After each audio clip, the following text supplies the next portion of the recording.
விளையாட்டின் தலைநகரம் தமிழ்நாடு. ஸ்டாலினின் அனல் பறக்கும் பேச்சு.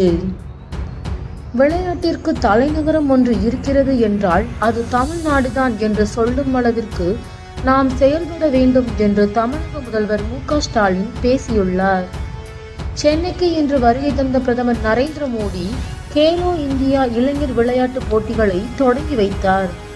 இந்த நிகழ்ச்சியில் முதல்வர் மு.க. ஸ்டாலினின் உரை அனல் பறப்பதாக இருந்தது. அவர் பேசியதாவது: எல்லோருக்கும் எல்லாம் என்பதுதான் நமது திராவிட மாடல் ஆட்சியின் தாரக மந்திரம். அனைத்து துறைகளும் வளர்ச்சியடைய வேண்டும். அப்போதுதான் தமிழ்நாடு முதன்மை மாநிலமாக உருவாகும். அதற்காகத்தான் நாம் உழைத்துக் கொண்டும் வருகிறோம். படிப்பிலும் தொழில்நுட்பத்திலும் முன்னேறினால் மட்டும் போதுமா? நிச்சயமாக போதாது. ஆரோக்கியத்திற்கு மூலதனமான விளையாட்டிலும் நாம் முதலில் இருக்க வேண்டும். இந்தியாவின் விளையாட்டு தலைநகரம் தமிழ்நாடு என்ற பெருமையை நாம் அடைய வேண்டும்.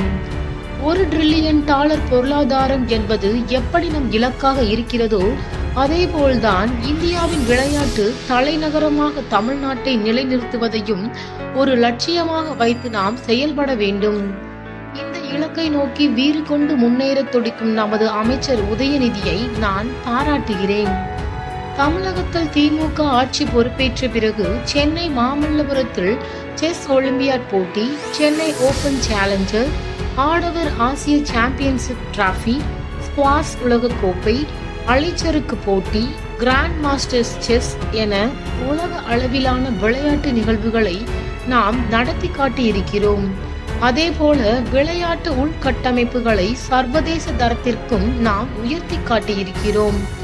இந்தியாவிலேயே முதலாக பாரா வீரர்களுக்கு 6 விளையாட்டு அரங்கங்கள், ராமநாதபுரத்தில் ஒலிம்பிக் நீர் விளையாட்டு அரங்கு நம்முடைய திமுக ஆட்சி காலத்தில் தான் அமைக்கப்பட்டுள்ளன.